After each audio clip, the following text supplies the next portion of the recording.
নমস্কাৰ বন্ধুসকল, আপোনালোকৰ মাজলৈ আকৌ নতুন এটা ভিডিঅ'লৈ আগবাঢ়িছোঁ। ভিডিঅ'টো স্কিপ নকৰাকৈ সম্পূৰ্ণ শেষলৈ চাই থাকিব, কিয়নো আপুনি নতুন ৰেচন কাৰ্ড পালেনে? যদি পাইছে তেনেহ'লে আপোনাৰ বাবে ভাল খবৰ, কিয়নো 1 ফেব্ৰুৱাৰীৰ পৰা আপুনি ৰেচনৰ চাউল লাভ কৰিবলৈ সক্ষম হ'ব।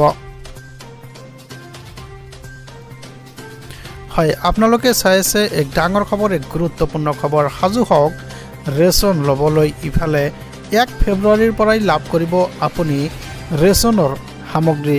সমান্তৰালভাৱে ৰেচন কাৰ্ডৰ লাখ লাখ হিতাধিকাৰীৰ বাবে এক ভাল খবৰ, এক গুৰুত্বপূৰ্ণ খবৰ। নতুনকৈ ৰেচন কাৰ্ড পোৱাসকলেও লাভ কৰিব এই 1 ফেব্ৰুৱাৰীৰ পৰা চাউল।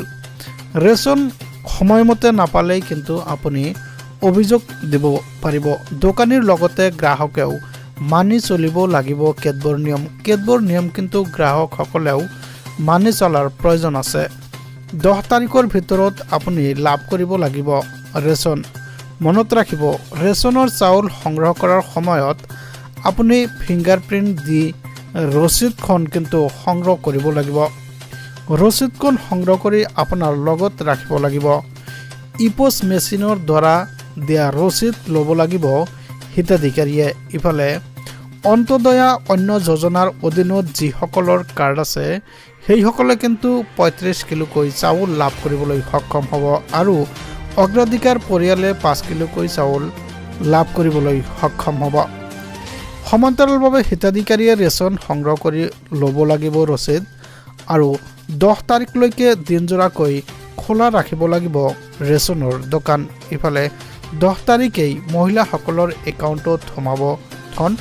লাখ লাখ মহিলাৰ বাবেও এক ভাল খবৰ, এক গুৰুত্বপূৰ্ণ খবৰ। অৰুণোদয় আঁচনিৰ লগতে অন্যান্য আঁচনিৰ ধনো কিন্তু 10 তাৰিখত পাব। হয়, আপোনালোকে চাই আছে এক ডাঙৰ খবৰ, এক গুৰুত্বপূৰ্ণ খবৰ। ইতিমধ্যে যিসকল নতুন ৰেচন কাৰ্ডধাৰীয়ে ৰেচন কাৰ্ড পাইছে সেইসকলৰ বাবেও আছে এক ভাল খবৰ, এক গুৰুত্বপূৰ্ণ খবৰ। পুৰণিসকলৰ বাবেও ভাল খবৰ লগতে আছে যিসকল অৰুণোদয় হিতাধিকাৰী আছে সেইসকলৰ বাবেও এক গুৰুত্বপূৰ্ণ খবৰ। যিসকলে নতুনকৈ ৰেচন কাৰ্ড লাভ কৰিছে সেইসকলে অহা 1 ফেব্ৰুৱাৰীৰ পৰা কিন্তু ৰেচনৰ চাউল সংগ্ৰহ কৰিবলৈ সক্ষম হ'ব। সেইসকলে ৰেচন পাব। লগতে পুৰণিসকলেও কিন্তু ৰেচন লাভ কৰিবলৈ সক্ষম হ'ব। সমান্তৰালভাৱে অহা 10 তাৰিখত কিন্তু বিভিন্ন আঁচনি লাভ কৰা যেনেকুৱা দিব্যাংগ বৃদ্ধ পেঞ্চন, বিধৱা পেঞ্চনৰ লগতে অৰুণোদয় আঁচনি লাভ কৰা যিসকল হিতাধিকাৰী আছে সেইসকলৰ বাবেও ভাল খবৰ। সেইসকলে কিন্তু অহা 10 তাৰিখত বা 10 ফেব্ৰুৱাৰীত সেই আঁচনিৰ ধনসমূহ নিজৰ নিজৰ একাউণ্টত লাভ কৰিব। আৰু যিসকলে নতুনকৈ ৰেচন কাৰ্ড লাভ কৰিছে সেইসকলেও কিন্তু অহা 10 তাৰিখৰ ভিতৰত নিজৰ ৰেচন সংগ্ৰহ কৰি ল'ব লাগিব।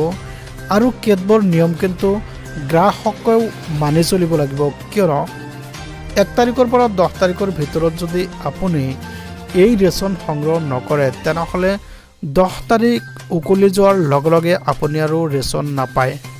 হয়, এই নিয়মসমূহ আপোনালোকে মানি চলিব লাগিব। লগতে আপুনি ফিংগাৰপ্ৰিণ্ট দি আপোনাৰ ৰচিদটো আপুনি সংগ্ৰহ কৰিব লাগিব আৰু ৰেচন দোকানীয়ে পুৱাৰ পৰা সন্ধিয়া 6 বজালৈকে নিজৰ ৰেচন দোকান খোলা ৰাখিব লাগিব। যদি কোনোৱে খোলা নাৰাখে তেনেহ'লে অভিযোগ দিলে কিন্তু সেই ৰেচন দোকানীৰ বিহিত ব্যৱস্থা গ্ৰহণ কৰিব চৰকাৰৰ তৰফৰ পৰা। তো ভিউয়াৰ্স, সদশেষত ভিডিঅ'টো ভাল পালে চেনেলটো ছাবস্ক্ৰাইব কৰি দিব, ভিডিঅ'টোত লাইক কমেণ্টছ কৰিবলৈ নিপাহৰিব। ধন্যবাদ।